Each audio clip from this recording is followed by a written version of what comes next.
The children of the Alpine villages know that December 5th brings something far more terrifying than any winter storm. When darkness falls on this night known as Krampusnacht, the bells begin to ring, but these are not the gentle chimes of Christmas celebration. These are the heavy iron bells that announce the arrival of a creature so ancient and so terrifying that even grown men lock their doors and pray for dawn. His horns scrape against door frames as he hunts through narrow mountain streets, while his chains drag behind him, creating a sound that has haunted European nightmares for over 1,000 years. This is Krampus, the shadow of Saint Nicholas and the dark heart of Christmas that the modern world tried desperately to forget. But some things refuse to stay buried. In the 21st century, this demonic figure has clawed his way back from the depths of folklore into mainstream consciousness, and his terrifying visage now appears on greeting cards and in Hollywood films. Tonight, we descend into the frozen valleys of Austria and Bavaria to uncover the truth about the Christmas demon who drags naughty children to hell. If you're ready to look beyond the veil of forgotten myths and uncover the secrets the world chose to forget, subscribe to Inside Strange Times so you won't miss new journeys into the realm of ancient mysteries. The story begins in the shadow of the Alps, where Christianity arrived to find something already waiting in the darkness. Long before the first missionaries climbed these frozen peaks, the mountain people knew that winter brought more than just snow and hunger. They spoke in whispers of the perched-in, wild spirits that roamed through the longest nights of the year, demanding tribute and threatening those who failed to show proper respect. These ancient beings wore the faces of beasts and carried the souls of winter itself in their terrible forms. When Saint Nicholas arrived in these lands during the Middle Ages, bringing tales of a kindly bishop who rewarded good children with gifts, the church faced a problem that would define Christmas for centuries to come. The mountain folk refused to abandon their old ways and insisted that the darkness needed its due. The solution was as brilliant as it was disturbing. They would give the saint a companion who embodied everything he was not. Where Nicholas was kind and gentle, this creature would be savage and merciless. Where the saint brought joy and gifts, his shadow would bring terror and punishment. This was how Krampus was born, not created, but transformed from something far older into the dark mirror of Christmas cheer.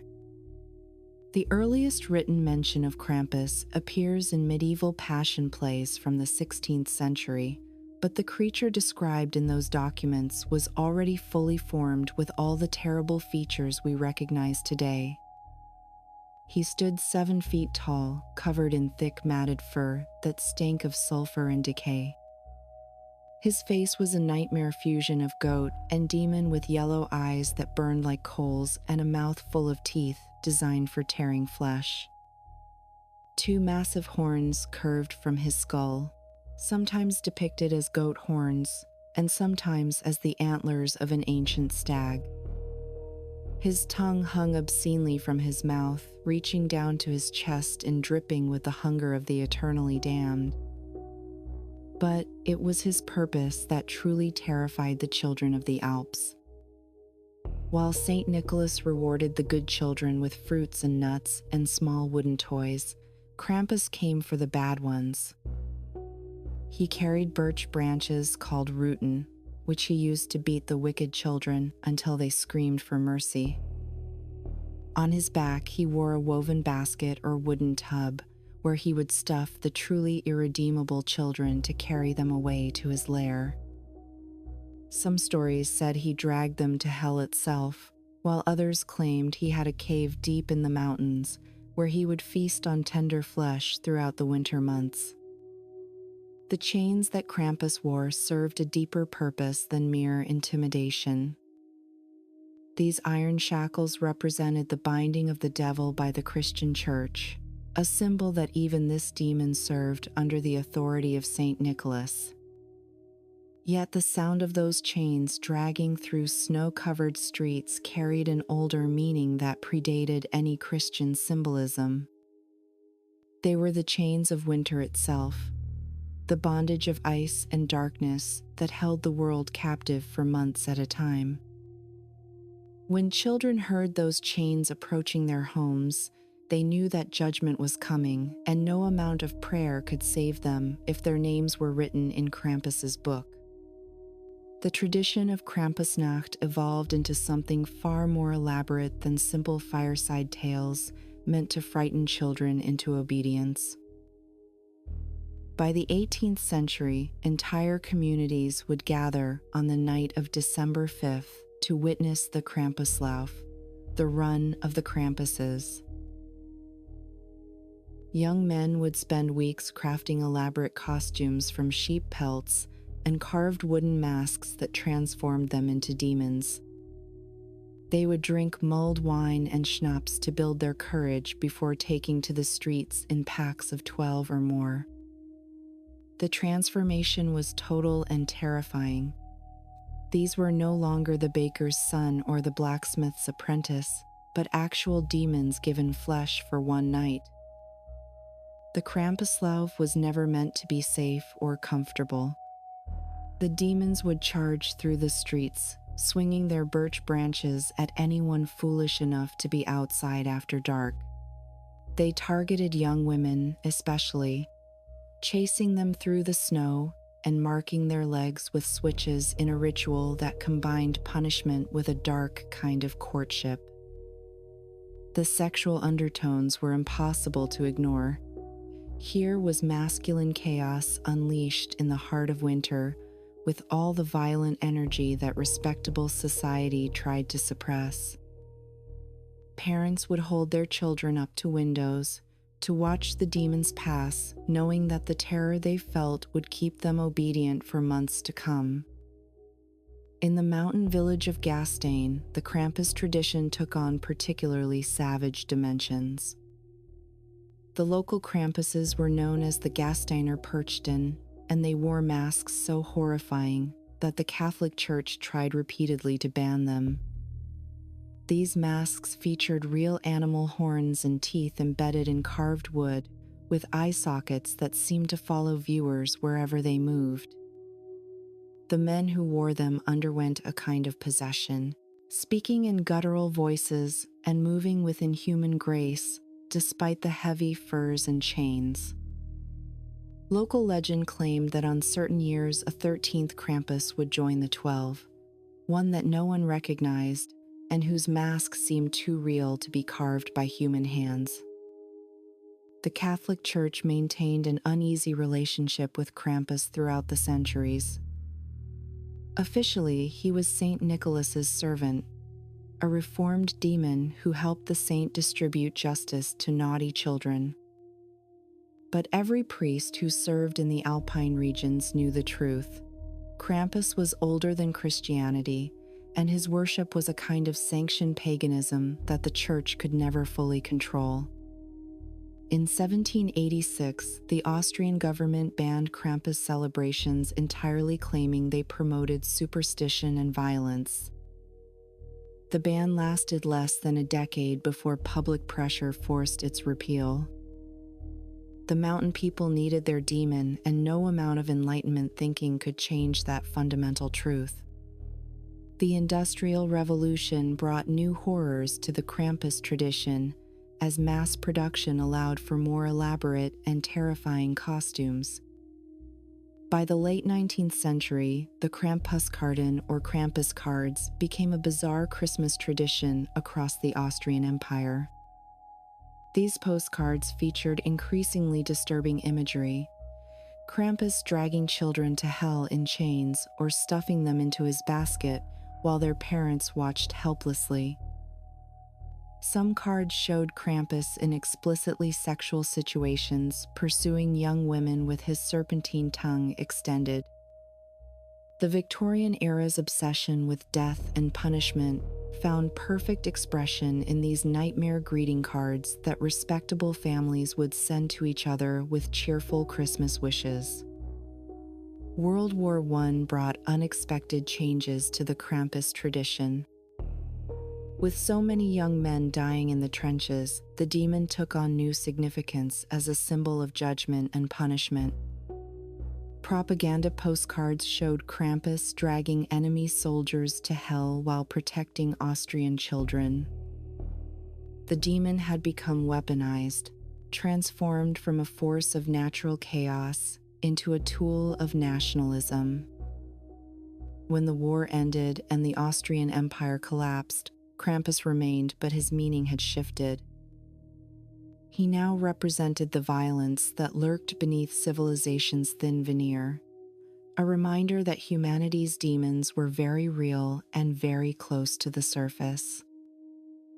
The Nazi regime attempted to co-opt Krampus as part of their broader effort to Germanize Christmas and remove its Christian elements. They promoted Krampus as a pure Germanic tradition, untainted by foreign influence, and encouraged elaborate Krampuslauf celebrations as expressions of Aryan vitality. But Krampus proved impossible to control. The demon's chaotic nature resisted all attempts at political organization, and many Krampus runs became occasions for subtle resistance against Nazi authority. Men hidden behind demon masks could express sentiments that would have meant death if spoken with their faces exposed. After World War II, the American occupation forces encountered Krampus for the first time and reacted with a mixture of fascination and horror.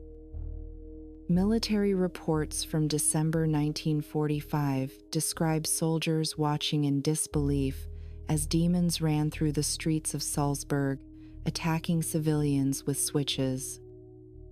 Several incidents occurred when American MPs attempted to arrest Krampuses, thinking they were witnessing actual assaults. The cultural clash highlighted just how different Alpine Christmas traditions were from the sanitized American version. While American children waited for a jolly Santa Claus, Austrian children cowered in terror from a demon who might drag them to hell. The post-war period saw efforts to tame Krampus and make him more palatable to modern sensibilities. Tourism boards promoted Krampuslauf events as colorful folklore performances, safe for the whole family. The birch switches became gentler, and the demons were instructed not to actually strike anyone. But in the remote mountain villages, the old ways persisted. Here, Krampusnacht remained a night of genuine terror, where the line between performance and possession blurred. Anthropologists who studied these rural celebrations reported experiencing profound unease, a sense that something genuinely malevolent had been invited into the community. The village of St. Johanna am Pongo maintains one of the most authentic Krampus traditions in Austria. There are Krampuses known as the Pongauer perched and wear masks that have been passed down through families for over 200 years. These masks are treated as sacred objects, stored in special boxes and only removed on Krampusnacht. The men who wear them undergo weeks of preparation, including fasting and meditation, to prepare their minds for the transformation. On the night itself, they gather in a barn outside the village, where they drink a special schnapps infused with herbs that old women gather from the mountains.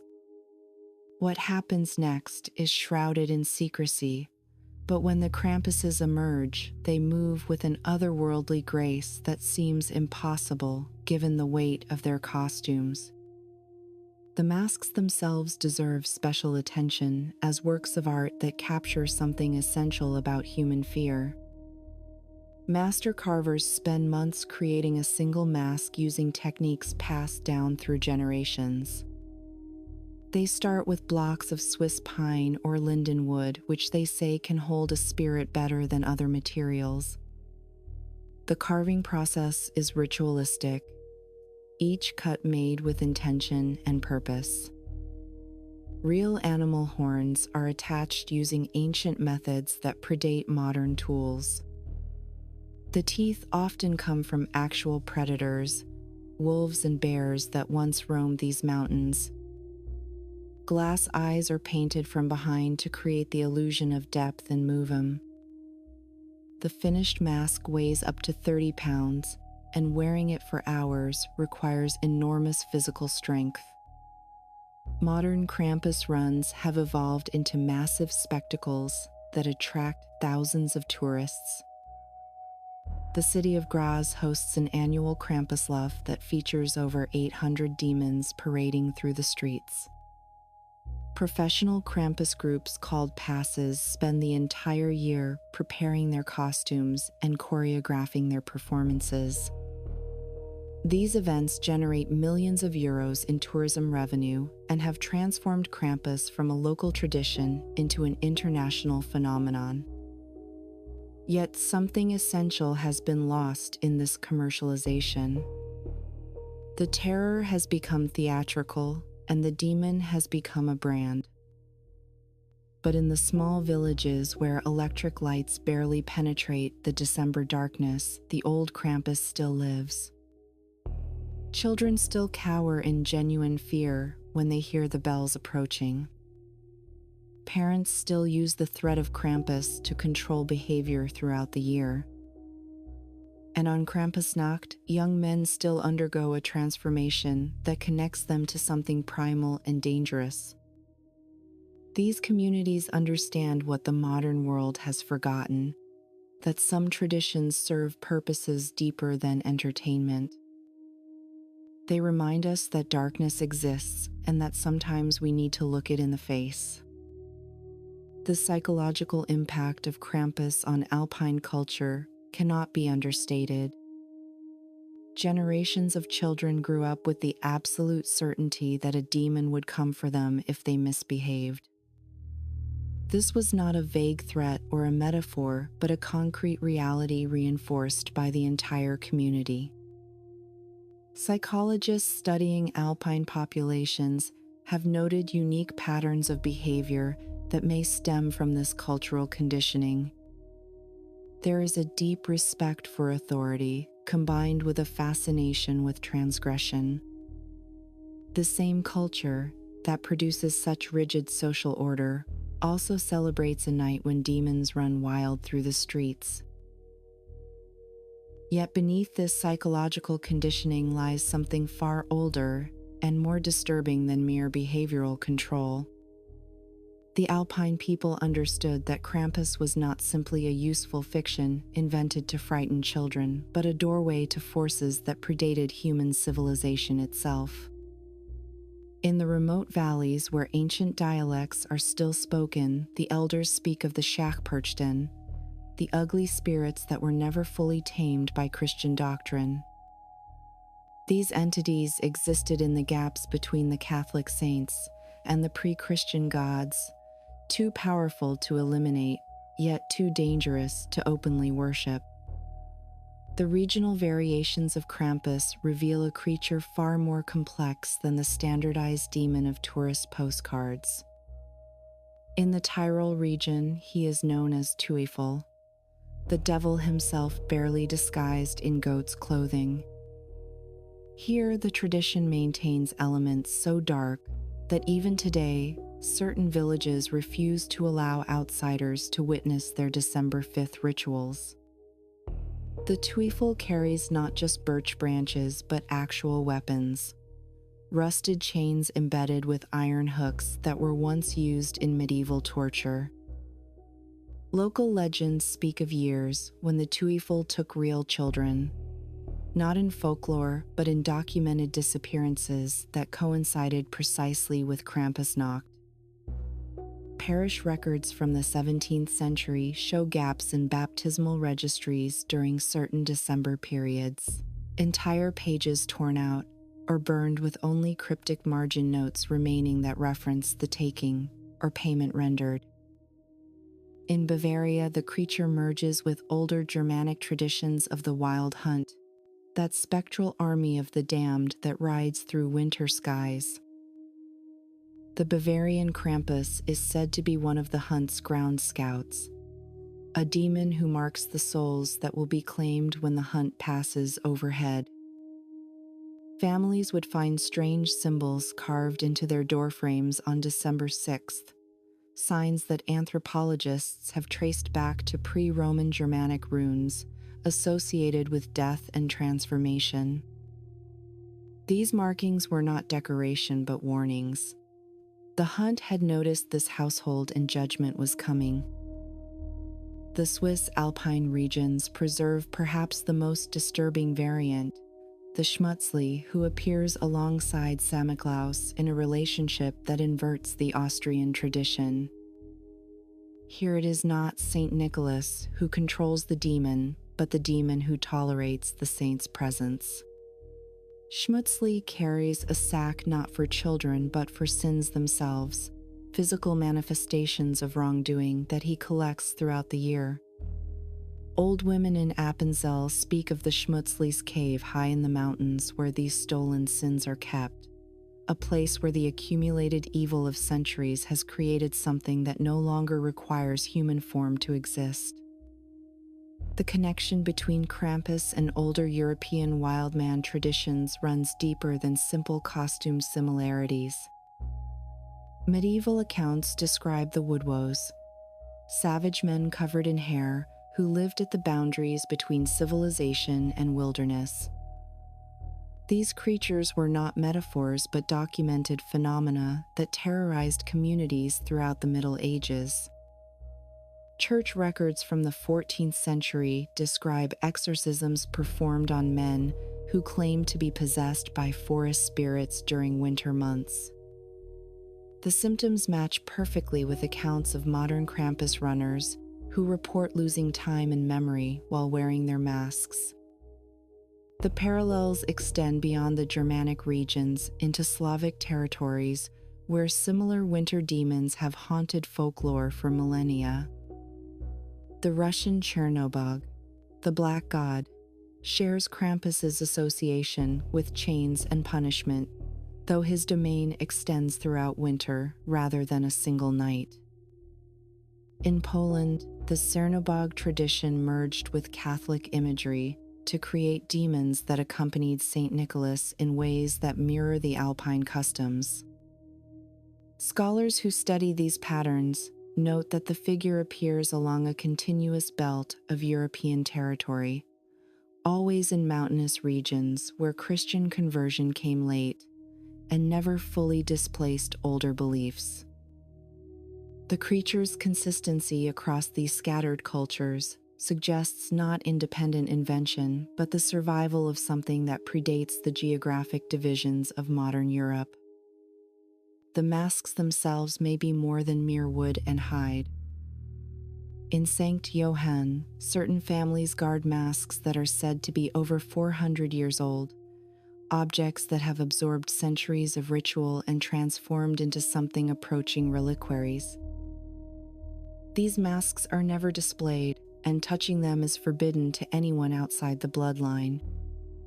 When a carrier dies, the mask must be passed in a specific ritual involving fasting and isolation in the mountains. Men who have inherited these masks report that they can hear whispers emanating from the wood, voices that speak in a language that predates German itself. One particularly disturbing account from 1867 describes a mask maker in Gastein who refused to sell a newly completed mask, claiming that it had opened its eyes while he worked on it. The mask was eventually destroyed by the local priest, but 3 people who witnessed its burning reported that the flames took the shape of a figure trying to climb free from the fire. The mask maker never carved another Krampus face and died within the year under circumstances that the parish records describe only as unnatural. Modern carvers who work in the traditional methods speak of moments when their hands seem to move independently, when the knife finds details, they did not consciously plan, when the face that emerges from the wood is not quite what they intended to create. The ritual preparation that authentic Krampus runners undergo reveals practices that have more in common with shamanic possession than simple performance. In remote communities, the transformation process begins weeks before December 5th, with dietary restrictions and sleep deprivation designed to thin the barrier between the runner and something else. Certain herbs gathered from specific mountain locations are consumed, plants that modern botanists identify as having powerful psychoactive properties. The men speak of dreams that begin in October, visions of running through frozen forests, pursuing prey that they know are not animals but human souls. On the night itself, the final transformation occurs in barns or caves far from the village proper. What happens in these spaces is guarded with absolute secrecy, but anthropologists who have gained limited access report rituals that seem designed not to invoke Krampus, but to invite something to inhabit the runners themselves. The ceremony involves the speaking of words in pre-Christian Alpine dialects, phrases that translate roughly to opening the door and making space within. Participants describe a sensation of their consciousness being pushed to the side, not eliminated but made secondary to something else that takes control of their movements. The men emerge changed, moving with inhuman fluidity despite costumes that weigh over 80 pounds. Their voices drop to guttural registers that trained vocalists claim should be physiologically impossible. And their eyes, those who have looked into the eyes of an authentic Krampus during the run, describe not the expected excitement of performance, but an emptiness that suggests no one is looking back. Medical examinations conducted on runners immediately after Krampusnacht have documented physical changes that should not be possible. Core body temperatures elevated to levels that would normally indicate severe fever, yet with no signs of distress. Unusual muscle development in the legs and back that appears overnight and fades within days. And most disturbing of all, traces of substances in their blood that do not match any known compound. The question that haunts serious researchers is whether Krampus is merely a folk tradition or if something genuine lurks within it. Psychiatric studies of long-term Krampus runners show unusual neurological patterns, changes in brain activity that persist long after the December season ends. Some runners report that they can still feel the presence of their Krampus form, a shadow self that watches from behind their normal consciousness. A small percentage of men refuse to ever wear the mask again, claiming that something tried to stay inside them when the costume came off. The historical record contains unexplained incidents that suggest the tradition may serve a darker purpose than anyone admits.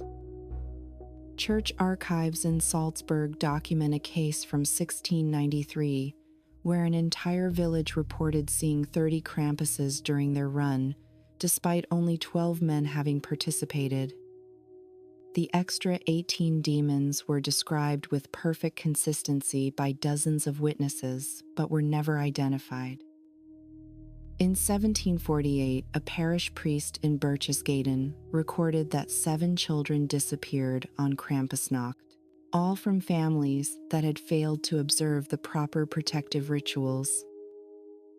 The children were found 3 days later, miles apart in the mountains, alive but unable to speak and refusing to ever discuss what they had experienced.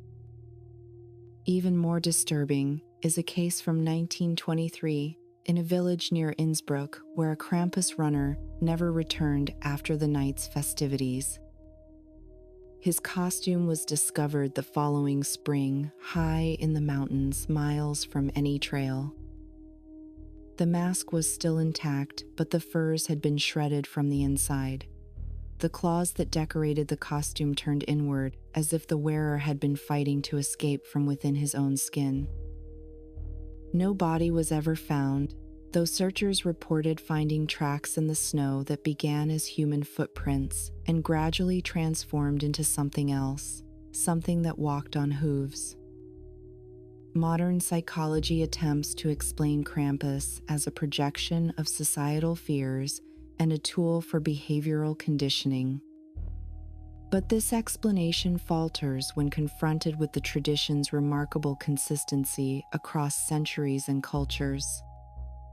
The same creature with the same attributes appears in regions that had no contact with each other for generations. The rituals surrounding him follow patterns that predate Christianity, yet persist despite centuries of suppression. And the terror he inspires remains immediate and visceral, even in an age that has supposedly outgrown such superstitions. Perhaps Krampus endures because he represents a truth that civilization has tried to forget but cannot fully erase. He is the reminder that darkness is not merely the absence of light, but a presence in its own right. He embodies the understanding that punishment and judgment are necessary components of any moral universe. And he serves as the vessel for something that humans have always sensed lurking at the edges of firelight, a wildness that cannot be tamed, only temporarily held at bay. The Alpine people who maintain the authentic traditions do not speak of preserving folklore. They speak of maintaining a compact, an agreement made so long ago that no one remembers its exact terms. One night each year they open the door and let something old come through. They feed it with fear and ritual, and when dawn comes, they close the door again. This is not entertainment or cultural heritage, but a working relationship with forces that were here long before humans built their first settlements in these mountains. On December 5th, when the bells ring through the Alpine valleys, something answers that call. Whether it is merely tradition or something more genuine, scholars will continue to debate. But in those villages where the old ways persist, the people know the truth. They have felt the temperature drop when the Krampuses approach, a cold that has nothing to do with winter weather. They have seen the way animals refuse to go near the runners, dogs that will face down wolves cowering and whimpering. And they have looked into the eyes behind those carved masks and seen something looking back that was never human to begin with. This is the real legacy of Krampus, not a quaint Christmas tradition, but a surviving fragment of humanity's relationship with the darkness that we pretend no longer exists. He runs through those mountain streets as a reminder that some doors should never be fully closed, because what waits on the other side has been patient for a very long time.